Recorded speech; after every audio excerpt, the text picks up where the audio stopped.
ஒரு பலவீனத்தின் மத்தியில டாக்டருடைய ரிப்போர்ட், இதுல சுகம் பெற முடியாது அப்படின்னு சொல்லி உங்களுக்கு சொல்லப்பட்டாச்சு. இந்த இடத்துல அது உண்மையா இருக்கலாம், அந்த பலவீனம் உண்மையா இருக்கலாம். நம்முடைய அறிவு இந்த நோய் வந்தா அது இப்படிதான் இருக்கும், இதோட முடிவு இதுதான் அப்படின்னு சொல்லி நம்மளுடைய அறிவு என்ன செய்யலாம், சொல்லலாம். இது எதுவுமே பொய் கிடையாது.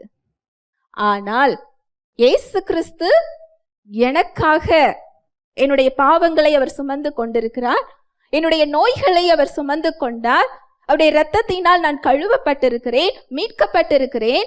எனக்கு சமாதானத்தை உண்டு பண்ணும் ஆக்கினை அவர் ஏற்றுக்கொண்டிருக்கிறார். அவருடைய தழும்புகளால் நான் சுகமானேன்.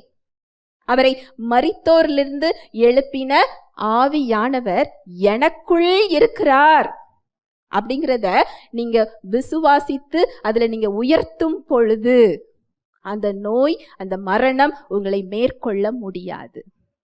அது எப்பேற்பட்ட நோயா இருந்தாலும் சரி, நீங்க எதை உயர்த்துகிறீர்கள்ங்கிறத பொறுத்துதான். அதற்கு அந்த இடத்துல நம்ம என்ன செய்யறோம், இடம் கொடுக்கிறோம். நான் உணர்கின்றது உண்மைதான், அது பொய் கிடையாது. உடம்புல வலி இருந்தா நம்மளால அதை என்ன செய்ய முடியும், உணர முடியும், அது உண்மை. ஆனா நீங்க தேவனை அந்த இடத்துல மகிமைப்படுத்தும் போது, அவர் வார்த்தையை நீங்க உயர்த்தும் பொழுது, நீங்க உணர்ந்துகிட்டு இருக்கிற உண்மை இல்லாமல் போய்விடும். அது உங்க சரீரத்துல உங்க வாழ்க்கையில இருக்கிறதுக்கு அதுக்கு என்ன கிடையாது, அதிகாரமே கிடையாது. ஹல்லேலூயா, பிரைஸ் தி லார்ட்.